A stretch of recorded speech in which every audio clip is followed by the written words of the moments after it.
Yeah. So what was Philly like growing up? That's a good first question because for me it was rough. I'm from Southwest Philly. Um, my pop went to jail real early, so like the time that we had money, I was like really too young to really understand. I look back now and I see the pictures and stuff, and I understand it, but I was too young to know, and all I remember is hardship. You know, and why I say it's a good first question is because I do a lot of interviews, but it's like a question that was never asked to me. That, and it's like, what decision did you make early in your life that you felt like changed your life, changed the course of your life? And when I was really young, um, with kind of, I always did art, always was doing that, but I won't say anybody's names, but like we grew up, my friends I grew up with, and an older brother who one of my best friends sold drugs for, he wanted his brother killed. His his brother, mom, same dad, lived in the same house. He wanted him killed because he just got out of jail and he was wilding and he was trying to rob him and all this crazy stuff. So they was getting my best friend to do it. He was 14 years old. He was going to get him to do it, but he was going to be on the roof, and me and my other best friend were the ones that had to tell him when we saw him coming. And it was all set up. And then like when it came time, I was just like that man life is more in our hands than even the trigger man, you know?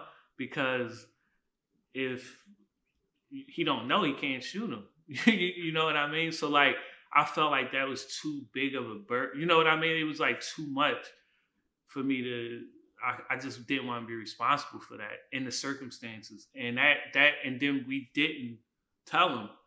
And me and my friend was going back and forth about it. I was like, "Well, you can tell him. I'm not telling him."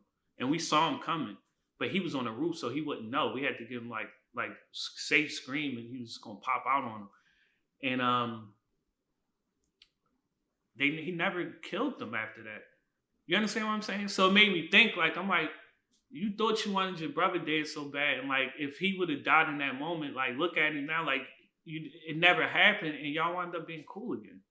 So it's like, you know what I mean? So that one decision, um, growing up, it really molded me a lot because I just was like, wow, like circumstances, situations, decision making is very key to your success in life. So it just kind of altered my thinking, my path, right in that one moment. Yeah. That's I didn't expect. I didn't know where you were gonna start, but I didn't think it was that. No, but it's like one of them stories that like I know how important it is to my being. And it's a true, it's very true. You know what I mean? Like it's very true. And it's just like people decisions, you know? Did you get involved with the street because your dad was involved? I got involved with the streets because my surroundings. My dad was gone. He was in jail, you know? So like What age did he go away? I was 4. Yeah. And by the time he got out, I was a man. You know what I mean? Like I was like not I wasn't a grown man, but I was like I was molded already. You know, we just spoke about that recently, me and my dad. I was already molded. So for me it was just more like I was, you product of your environment, the people you run around, you know what I mean, and all that kind of stuff. So All right, so by the time I seen an interview, you said that your dad used to draw.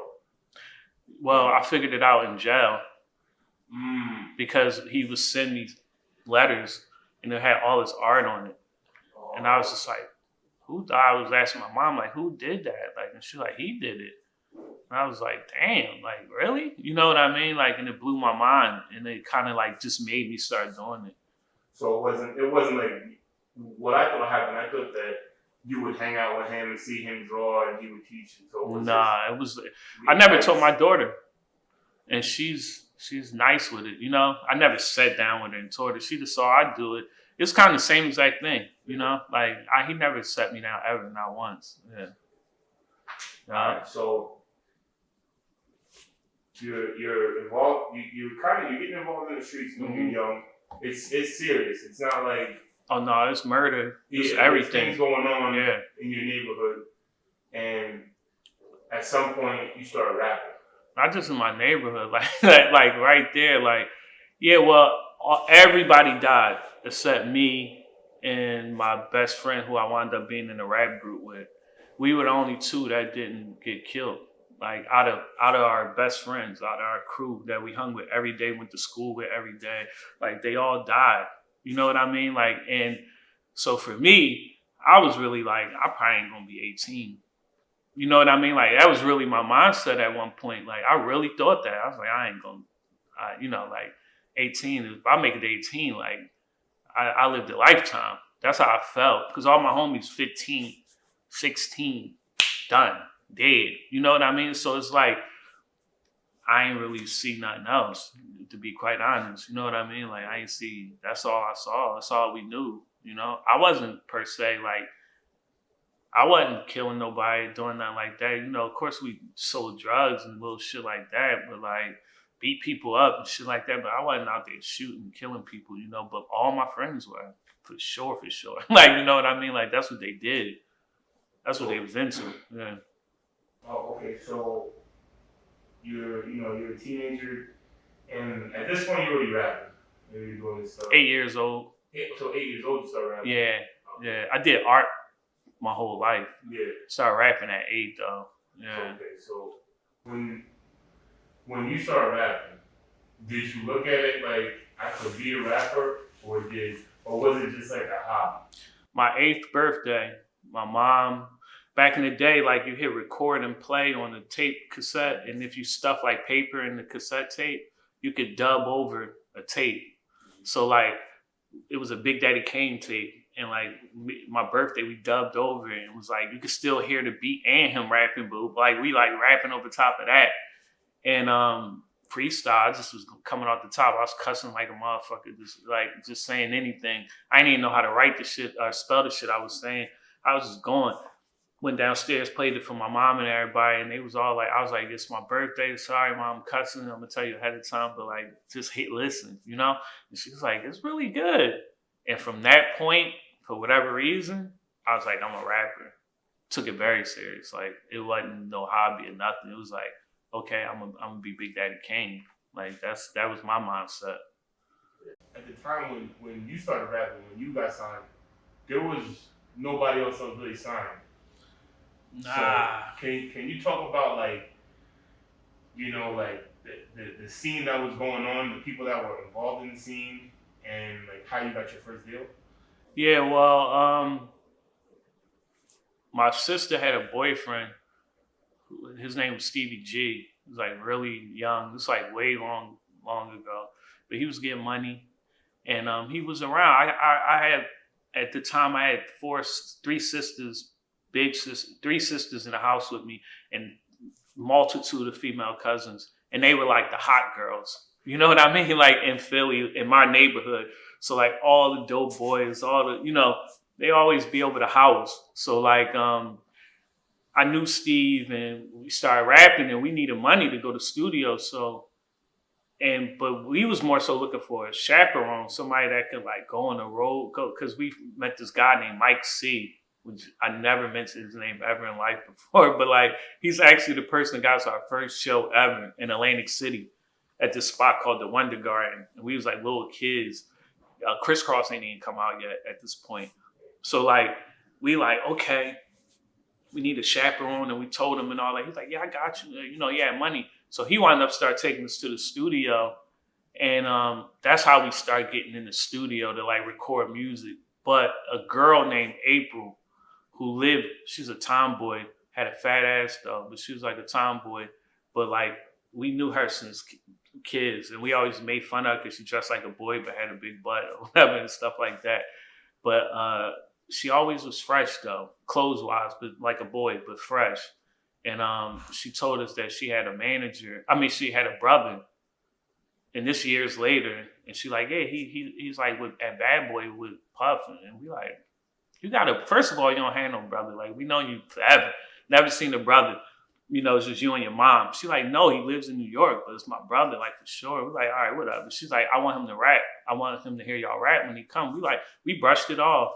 And one day, like, he came he came to their crib and we went around there. Steve was with us, everything, and we rapped for him. And he really was part of, like, he was like one of the founding members of Bad Boy, Kurt Barrows. And we rapped for him, and he was like, well, it was 3 of us at the time. He was like, I can't sign y'all because we just signed this group called The Lots, and there's 3 of them. But what I can do is I can get you interviews with other labels and stuff like that. So then he introduced us to a guy named Mark Byers. And Mark Byers took us around to all the labels with Steve. And, Jay-Z, everybody was on board to sign us. And we just wound up going with Atlantic. So that's really how it happened. It was like just constant work, constant grinding. And then that fateful day, it was kind of weird because it was just like, I ain't really believe her. And then that wound up being something that really changed our lives. That's crazy. Yeah, I always thought she was lying. Honestly, yeah, I did. If you like this video, please be sure to like, comment, and subscribe. Also, hit the notification bell to stay up to date with our latest drops.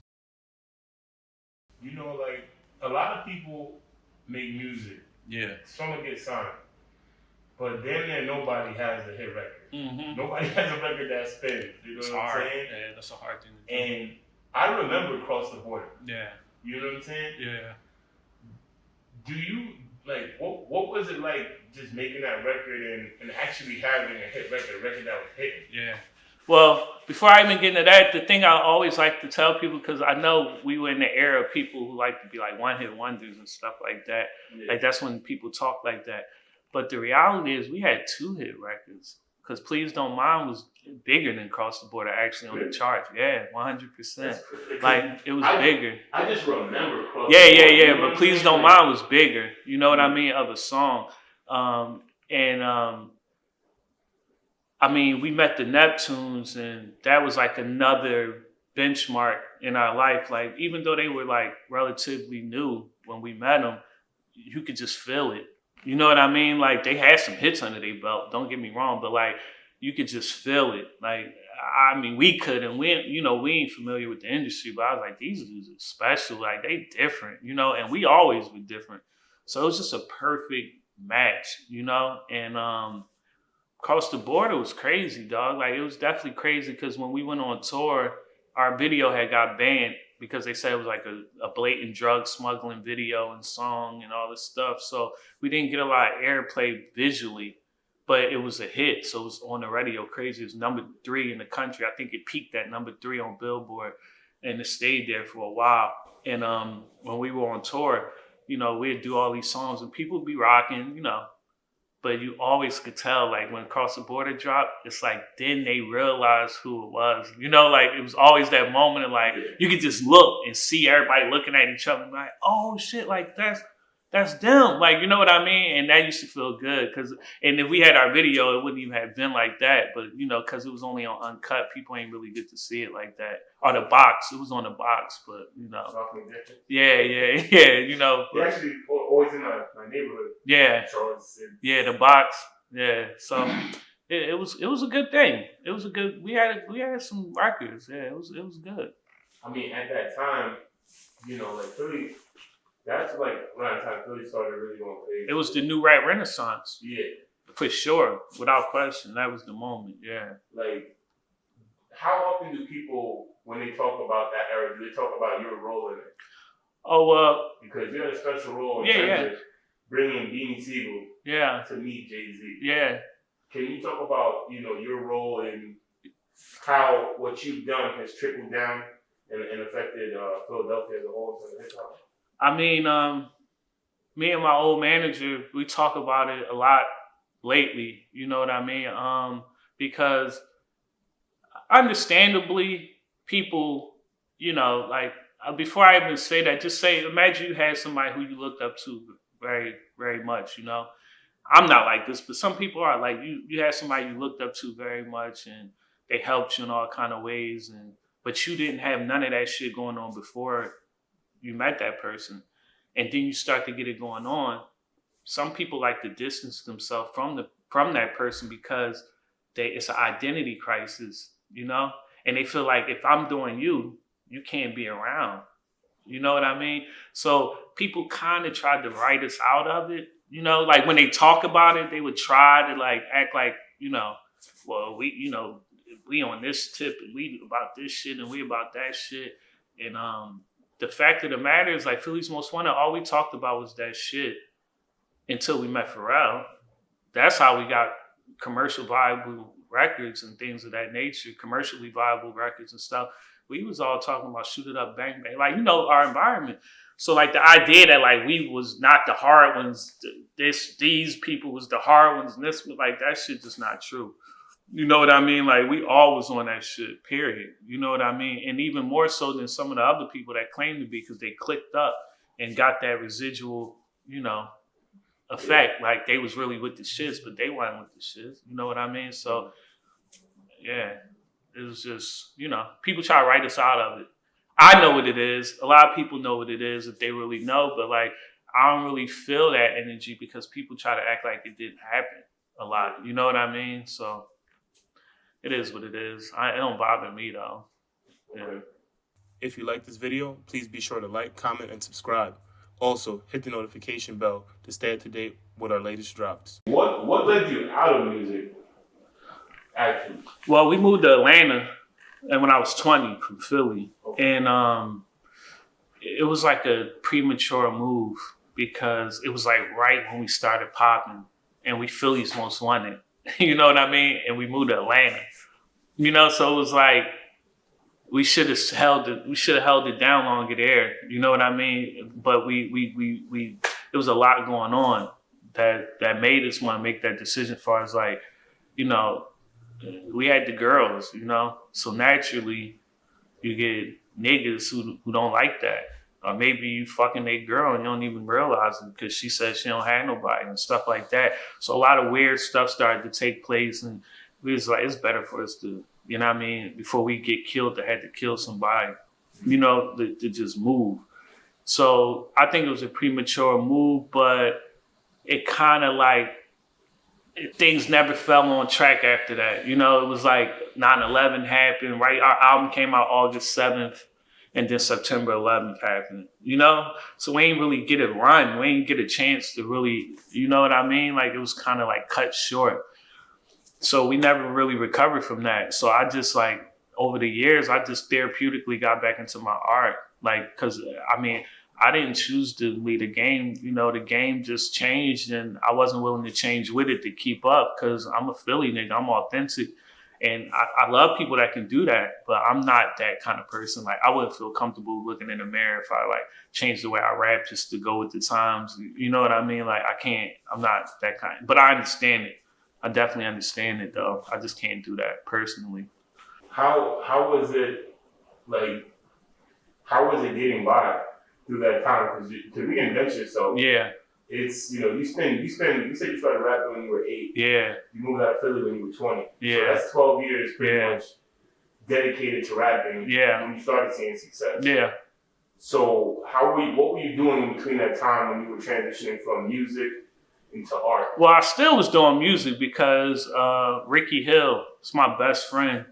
And we made a lot of music together.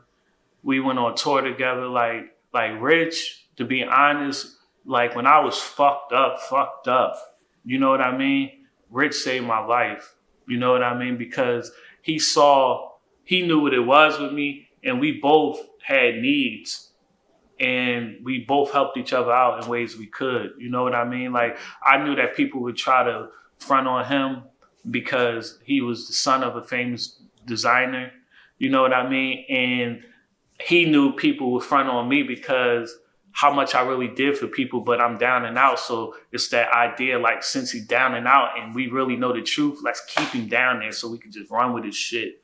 He understood that, you know what I mean? So, like, we, like, balanced each other out and made a lot happen. So, like, it wasn't bad, you know, but, like, it was still, like, me getting my personal identity back, you know what I mean? Trying to figure out what's my second act, you know what I mean? Which, believe it or not, I didn't ever choose art as a profession. Like, I just always did it. So therapeutically, I got back into it just really to think. And then it started to sell. I always did it. It never sold before. Like, I would like give it to my friends and shit like that. But it just started selling. So once it started selling, that was like, oh, okay. I took it very serious once I saw that it was doing something. Because I always look towards the universe for answers, Yeah. So once I saw it moving and I knew it didn't move before and I knew it and I could just feel the energy once again. And I was just like, oh no, I know what this is. Like, this is the universe, this God giving me another opportunity. And I'm not fumbling this one, no matter what. You know what I mean? So it was one of those kind of situations. Yeah. Was there something that happened? Like you said that it happened before. So was there something that let you know, like this is one of those moments of the feeling that you? Well, it's a feeling. Like I felt it when we went up to Atlantic Records. I can't really explain it, but it's just like a certain feel that you get. And then I didn't really know it to be like a sign of something. I just knew what I felt. But the second time, you understand what it is because you felt it before. So you know exactly what it is. So you can handle it differently. You know what I mean? Like, so once that, I never felt it in between. You know what I mean? So I felt it and I knew. I was like, oh no, this is it again. You know what I mean? It's like a shooter. Like they might be cold and then they hit one shot and they know instantly. Like, oh no, give me the ball. Again, you know what I mean? Because they know, like right away, you feel it. You're like, okay, that's it. Like I'm in that groove, So I just knew. I was like, all right, this is it. So when you started selling, when you sold your first piece, yeah, just your first piece. When you started selling pieces, at that point, were you showing your art, or like where was your art, and were you promoting it to sell it, or was it just? Well, Instagram. First of all, I had like a BlackBerry, I want to say. And all my everybody had an iPhone. I still had a BlackBerry, but I had the new BlackBerry, but it still was a BlackBerry. And they like, you got to get an iPhone, man. You got to like get on Instagram and just. I'm like, man, fuck all that shit.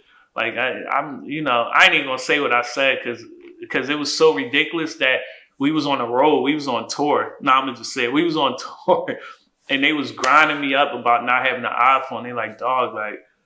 You gotta get Instagram. I'm like, fuck Instagram. Like, I'm out here taking these mental pictures. And once I heard myself say that, I was like, oh, that's ridiculous. Like, I knew I was at my wit's end. Like, you taking mental pictures? Like, nigga, go get an iPhone. So the next stop, I went and got an iPhone and just got on Instagram. So, like, once I got on Instagram, I still was really just caring about pictures. But Rita Ora, who was a friend of mine at the time, and she was dating my homie, Rich, and she had a Birkin bag, and that's a $20,000 purse, and I painted on it. She just asked me like to blast it, and I blasted it.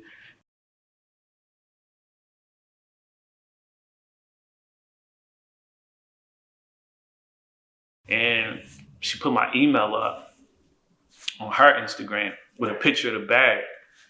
And that shit, that was it. That was literally it. Like, I went back to my email and it was like, do. And I'm like, oh shit. I'm like, okay. And that was a moment for me. I was like, oh, okay, this is it. You know what I mean? Like, this is that second shot. And I just kept my head down ever since. And that was 2013. You know what I mean? And I just kept my head down. I was like, all right, that's it. If you like this video, please be sure to like, comment, and subscribe. Also, hit the notification bell to stay up to date with our latest drops.